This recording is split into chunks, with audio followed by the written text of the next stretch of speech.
Nakaakbay sa kanya si Ralph nang pumasok sila sa kanilang kwarto. Banilinan na lang niya si Michelle na tutulungan niya ito sa pagliligpit, kapag napatulog na niya ang kanyang asawa. Hindi naman ganang kalasing si Ralph, pero enalalayan pa rin niya ito, dahil sa pinilit ito ng mga kaibigan kanina na uminom pagkatapos ng kanilang kasal. "Babe," malambing na tawag nito sa kanya. Naglalakad na sila sa pasilyo papunta sa kanilang kwarto. Naamoy niya ang pinaghalong pabangong gamit nito, at ang amoy ng alak na ininom, nang biglang elapit nito ang mukha sa kanyang pisngi. "Bakit babe?" Tiningnan niya ito na halos, ay maduling siya sa lapit ng mukha nito sa kanya. Malamlam ang mga mata nito, at parang sinasadya nitong akitin siya. "Masaya ka ba na kinasal na tayo sa wakas?" Nagulat siya sa tanong nito. Marahil ay dala ito ng ininom nitong alak. Unang beses niya itong nakitang nakainom, kaya siguro nanibago siya. "Oo naman. Masaya ako babe, sobrang saya."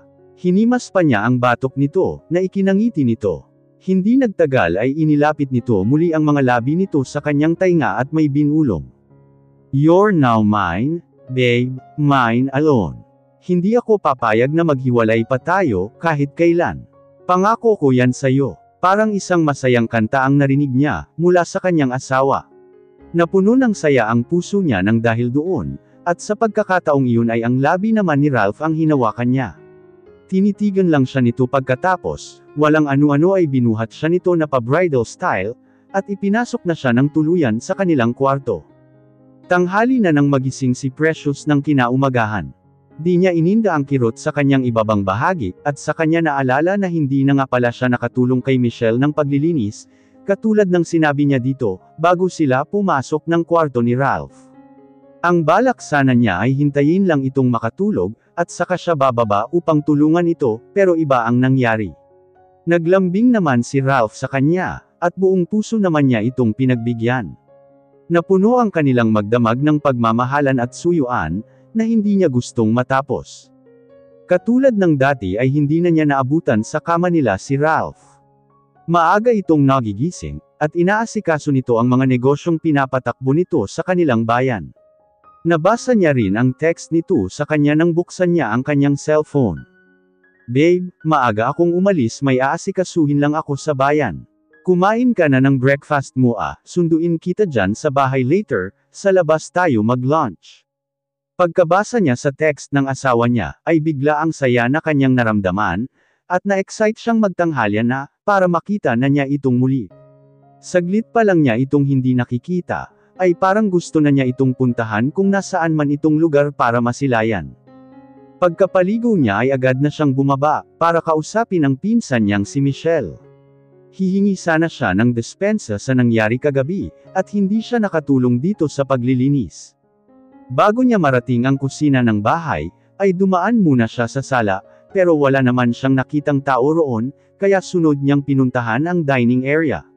Ilang araw na rin siyang late na nagigising, kahit na maaga naman siyang natutulog sa gabi. Pero kahapon ay talagang napagod siya, kaya siguro medyo mabigat pa rin ang pakiramdam niya paggising. Ang nadatna na lang niya sa hapagkainan, at ang dalawang kapatid ni Ralph na napatingin sa kanya, nang makita ng mga ito na paparating siya.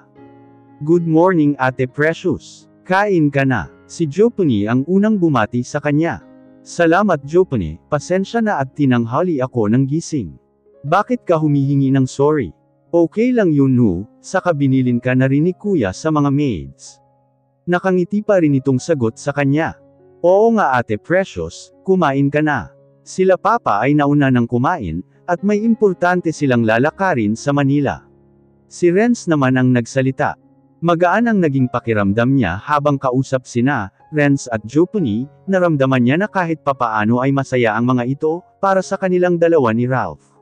Biniro pa siya ni Jopony na sana, ay magkapamangkin na ito agad, at gusto na nitong mag-alaga ng baby. Napangiti na lang siya bilang sagot dito. Hindi naman sila nagmamadaling magkaroon ng baby ni Ralph, at gusto muna nilang enjoy ang honeymoon stage na sinasabi ng marami.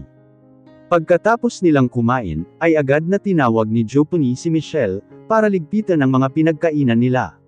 Banilinan pa siya nito na hindi niya kailangang gumawa ng mga gawaing bahay, dahil may gagawa naman daw ng mga bagay na iyon. Nakita kasi nitong niligpit niya ang kanyang pinagkainan, at tangkang dadalhin na sa kusina para urungan ang mga plato. Ate, hayaan muna sila Michelle ang maglinis dyan. Saka baka magalit si kuya sa mga maids dito, kapag nalaman na tumutulong ka sa kanila. Biro nito sa kanya. Ganun ba, pasensya na.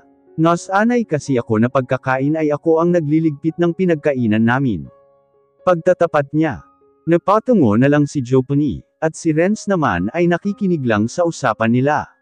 Hindi nagtagal ay nagpaalam na rin ang dalawa na aalis din ang mga ito, at may kanya-kanyang lakad. Kaya nagkaroon siya ng pagkakataon, para makipagkwentuhan kay Michelle sa kusina pagkatapos. Michelle, kayo po pala Ma'am Precious, bati nito sa kanya. Nahiya siya bigla nang marinig niya ang ginawang pagtawag nito sa kanya. Hindi siya sanay na sa ganoong paraan siya nito kinakausap. Napaka-formal mo naman Michelle. Tayo lang namang dalawa dito, Precious na lang, utos niya dito. Naku Ma'am Precious, hindi po maari yun baka po mapag-alitan ako.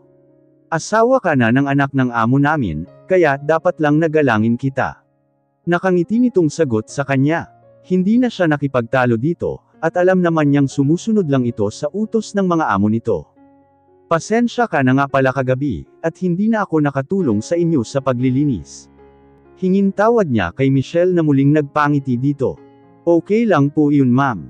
At sa katrabaho naman po talaga namin ang paglilinis. Nga po pala, may gusto po ba kayong kainin? Binilin po kasi ni Sir Ralph na huwag kayong gugutuman. Siya naman ang natawa nang marinig niya ang bilin ng kanyang asawa. Ano pa ba ang mga binili ni Ralph sa'yo, Michelle? Excited niyang tanong. Huwag daw po namin kayong hahayaang mapagod, o tumulong sa mga gawaing bahay. Saka mahigpit niya pong bilin, na kapag aalis kayo ay magsama kayo ng driver. Huwag daw po kayong aalis ng mag-isa. Natuwa naman ang puso niya sa kaalamang, kahit na hindi niya nadadatnan sa umaga ang kanyang asawa, dahil sa trabaho ay hindi nito nakakalimutang ipagbilin siya sa mga tao sa bahay. At bigla na naman niya itong na-miss. Napangiti siya. Ang swerte niyo po Ma'am Precious, at naging asawa niyo po si Sir Ralph. Bukod sa mayaman, mabait at gwapo pa. Hindi napigil ang komento ni Michelle, matapos nitong makita ang saya sa mukha niya. Oo naman Michelle, alam ko yun. Kaya mahal na mahal ko ang asawa ko. Biro niya dito. Pagkatapos nilang magkwentuhan, ay pinilit niya itong tulungan sa paghahanda sa tanghalian, kahit na hindi naman sila doon kakain na mag-asawa, at susunduin daw siya ni Ralph sa lunch. Mabilis na lumipas ang 2 buwan, at masasabi niyang maayos naman ang naging pagsasama nila ni Ralph, maliban sa pakikitungo sa kanya ng kanyang biyenang babae. Hindi pa rin ito nagbabago, hindi siya halos kinakausap nito, kapag nakikita niya ito sa bahay. Sinabihan na lang siya ni Ralph, na magiging maayos din ang relasyon niya sa mama nito, kailangan lang daw ng oras para magkalapit silang dalawa. Kaya iniintindi na lang niya ang ina nito, lalo na sa ugali nito. Akala niya ay aalis si Ralph ng umagang iyon, pero nadatnan pa niya itong nakahiga rin sa kama nila. At nakapalupot sa kanyang baywang. Tinitigan niya ito habang hinahawi niya ang gulong buhok nito. Nang bigla siyang makaramdam ng kakaiba sa kanyang lalamunan. Natugon hanggang sa kanyang tiyan ang hapdi, kaya hindi niya napigilan ang mabilis na pagtayo para tunguhin ang banyo. Dahil doon ay alam niyang nagising niya si Ralph ng hindi oras. Pagdating niya sa banyo, ay halos mamilipot siya sa sakit ng kanyang tiyan kakasuka. Nailabas na ata niya ang dapat niyang isuka ng oras na iyon, dahil sa walang patid na pagduduwal niya. Hindi nagtagal ay biglang bumukas ang pinto ng banyo, at inuluwan nito si Ralph na nakasuot lang ng boxer shorts. Halatang nagulat ito sa nangyayari sa kanya. Babe, what happened? May masakit ba sa'yo? Nag-aalala nitong tanong sa kanya, at sunod-sunod nitong hinagod ang likod niya, na nagpabawas sa tensyon ng sikmura niya. Bakit nga ba bigla na lang siyang nagsuka? Dati-dati naman kahit na marami siyang nakain sa gabi, ay hindi siya nagsusuka sa umaga. At kahapon nga ay wala sa kondisyon ang katawan niya, kaya hindi siya natuloy na dumalaw sa mga magulang niya. Okay lang ako babe, may nakain lang siguro akong hindi gusto ng sikmura ko, kaya bigla akong nasuka. Bigla ay naisip niyang dahilan kay Ralph, kahit na hindi siya sigurado, kung iyon talaga ang tamang dahilan ng pagsusuka niya. To be sure babe sa kung ano ba talagang yang nararamdaman mo, ay magpa-check na tayo. Wala naman akong lakad today, sasamahan kita. Hindi maalis ang pag-aalala sa mukha nito. Marahil ay nakikita nitong hindi talaga siya okay, at may kakaiba sa kanyang katawan, na hindi niya maipaliwanag. Sinamahan siya ni Ralph na magpa-check up sa isang private hospital, sa bayan ng Kabuyaw. Hindi ito pumayag na hindi agad siya makapagpatingin sa doktor. Madalas din siya nitong tanungin, kung may masakit sa kanya. Pagkatapos naman niyang magduwal kanina, ay gumaan na ang pakiramdam niya. Hindi nga lang siya nakakain ng maayos. Parang isusuka niya ulit ang kinakain niya. Kaya nagpabalat na lang siya ng mansanas kay Michelle, para baunin niya sa biyahe. Pagdating nila ng hospital ay agad silang inasikaso ng mga nurse. Tinanong siya agad kung ano ang mga nararamdaman niya. Nang tanungin siya ng nurse, kung kailan ang huli niyang naging menstruation, ay bigla siyang natigilan. Nagkatinginan sila ni Ralph, na ngayon ay nakaupo lamang sa isang couch, na malapit sa kanya. Bakit nga ba hindi sumagi sa isip niya ang posibilidad na baka buntis siya? Lalo na at hindi pa siya dinadatnan ngayon buwan, na dapat ay nagkaroon na siya simula pa lang ng linggo ng buwan. Ang nakaraan niyang menstruation ay noong nakaraang buwan pa. Biglang napatayo si Ralph sa kinauupuan nito, at lumapit sa kanya nang hindi siya agad nakasagot sa tanong ng nurse sa kanya. Babe, hindi kaya buntis ka? Masayang tanong nito sa kanya.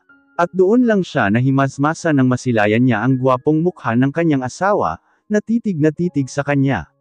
Nakita pa niya ang pantay-pantay, at mapuputi nitong ngipin, dahil sa luwang ng pagkakangiti nito sa kanya.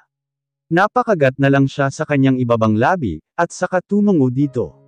Napangiti ito sa tuwa at saka siya niyakap ng mahigpit. Babe, hindi ako makahinga. Reklamo niya, bigla naman nitong niluwagan ang pagkakayakap sa kanya. Nang lingunin nila pareho ang nurse na nagtatanong sa kanya, ay napangiti na lang ito sa kanila ni Ralph. Mrs. Montemayor, para po makasiguro tayo na talagang buntis kayo, ay kailangan nyo pong mag-pregnant test. Iniabot ng nurse sa kanya ang dalawang manipis na box, inalalayan pa siya ni Ralph, hanggang sa makarating siya sa banyo, at ito pa ang nagbukas ng pinto para sa kanya. Take your time babe. Bilin nito sa kanya. Hinawakan pa siya sa pisngi nito, bago siya tuluyang pumasok ng loob ng banyo. Pagkatapos ng ilang minuto, ay lumabas na siya ng CR. Tipid ang ngiti niya nang salubungin siya ni Ralph. Hindi kasi siya makapaniwala sa natuklasan niya. Ang dalawang pregnancy test na ginamit niya, ay parehong nagkaroon ng dalawang linya. Kaya nang lumabas siya ng banyo, ay hindi niya alam kung matutuwa ba siya o kakabahan, na finally ay nagbunga na ang pagmamahalan nila ni Ralph. Unang pagbubuntis niya ito, kaya hindi niya alam ang posibleng mangyari sa kanya, at sa magiging anak nila. Babe, what's wrong? Nag-aalala ang mukha nito nang hapitin nito ang kanyang maliit na baywang.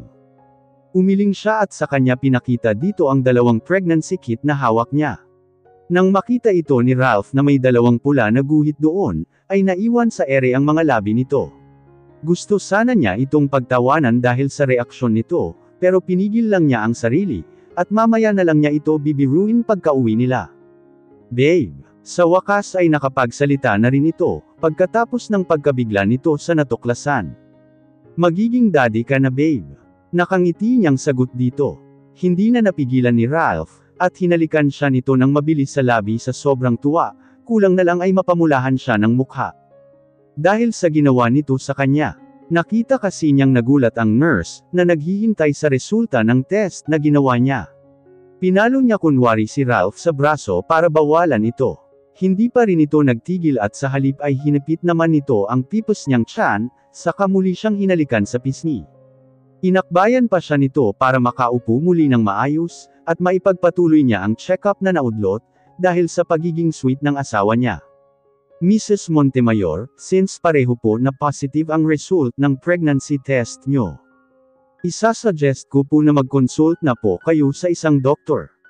Para matingnan kayo at ultrasound, to make sure na safe ang baby niyo po. Nakangiti pa ring sagot ng nurse na gumawa ng test sa kanya. Sa mismong hospital na pinagdalhan sa kanya ni Ralph, ay doon din siya nito pina-check up, para malaman nila ang lagay ng baby nila. Nakita nila pareho ni Ralph ang itsura ng kanilang anak, sa kanyang sinapupunan nang i-ultrasound siya.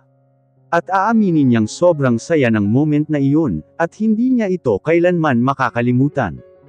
Kahit na maliit na itim na bilog pa lang ang itsura nito, sa kanyang sinapupunan, ay sobrang saya na ang naidulot nito sa kanilang mag-asawa, lalo na kay Ralph na hindi may kakaila ang kaligayahan ng malaman nitong nagdadalang tao na siya.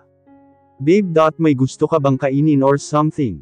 Malambing na tanong ni Ralph sa kanya. Simula nang malaman nito na buntis na siya, ay sobra itong mag-alala sa kanya. Kulang na lang ay buhatin siya nito kanina, para lang hindi siya mapagod sa paglalakad. Napapangiti na lang siya, habang natitingnan niya ang excited na itsura nito, every time na hahawakan nito ang kanyang pipos na tiyan. Parang gusto kong kumain ng lugaw babe. Yung bang may sahog na tuwalya ng baka. Para siyang nag-i-imagine ng isang mainit-init na sabaw. Napalunok pa siya pagkatapos. Okay, hahanap tayo ng lugaw babe. Sabihin mo lang sa akin, kung may gusto ka pang kainin, ham. Bilin nito sa kanya. Saglit siya nitong nilingon at nginitian, saka muling ibinalik ang tingin sa daan para magmaneho. Pagdating nila ng bahay, ay agad na binalita ni Ralph sa kanyang mga magulang, at kapatid ang pagbubuntis niya. Masaya naman siyang binati ng kanyang biyenan na lalaki, at ang dalawang kapatid nito, maliban sa mama nito na hindi man lang siya tiningnan, habang nagkukwento ang kanyang asawa. Napabuntong hininga na lang siya pagkatapos. Ate Precious, sana girl ang baby nyo ni Kuya No. Kasawa na kasi ang may dalawang kapatid na lalaki, mas masaya kung babae yan. Biro ni Jopony sa kanya. Narinig naman niyang nagtawanan ang dalawa nitong kapatid, nang marinig ang sinabi nito. Kami pa talaga ang nakakasawa Jopony. Si Renz ang nagtanong. Oo kaya, Hayes, kung alam nyo lang ni Kuya Ralph no. Nagkairap nitong sabi sa mga kapatid na muling nagpatawa sa mga ito. Maging ang kanyang biyena na lalaki, ay nakitawa na rin maya-maya. Hindi siya agad pinayagan na dumalaw ni Ralph sa bahay ng kanyang mga magulang. At pinagpapahinga siya ng kanyang doktor. Unang pagbubuntis daw kasi niya. Kaya kailangan niyang mag-ingat. Kaya wala siyang nagawa kung hindi ang sumunod kay Ralph.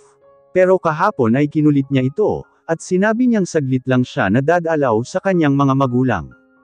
Miss na kasi ang mga ito. Balak sana niyang doon muna matulog sa bahay ng mga magulang niya, para makapagpahinga siya, at kinabukasan na lang siya bibiyahe pabalik, pero hindi lalong pumayag si Ralph sa balak niya. Kung hindi lang daw importante ang lakad nito sa Manila, ay masasamahan siya nito. Banilinan na lang siya nito na huwag magpapagabi, at umuwi agad. Pati ata ang driver na kasama niya, ay mahigpit nitong banilinan. Bago siya nagpahatid sa kanilang bahay, ay inutusan muna niya ang kanyang driver na mamili ng mga pagkain at grocery, para maibigay niya sa kanyang pamilya. At hindi nga nagtagal ay nakabili na ito, kaya nagyaya na siyang bumiyahe papunta sa kanilang bahay. Halos kalahating oras lang ang tinagal ng biyahe nila, mula sa bayan papunta sa bahay ng kanyang mga magulang, at nakarating na rin sila sa wakas. Kuya, baba ka muna baka mainip ka dito. Sabi niya dito nang nakababa na siya sa kotse. Matik na binuhat nito isa-isa ang mga supot ng pagkain na dala nila. At bigla niyang napansin ang isa pang kotse na nakapara sa gilid ng daan. Parang kotse ito ni Raymond bigla siyang na-excite na makita ito. Okay na po ako dito sa loob ng kotse Ma'am Precious. Maya-maya ay sagot nito sa kanya. Nilingon niya ito muli. Sigurado ka kuya? Opo ma'am. Wala na nga siyang nagawa, at nauna na siyang naglakad papasok sa loob ng kanilang bahay kasunod ito. Nakangiti siyang sumilip sa pintuan ng kanilang bahay, at hindi nga siya nagkamali, nandoon si Raymond sa loob ng kanilang bahay, at kausap ang kanyang mga magulang. Raymond,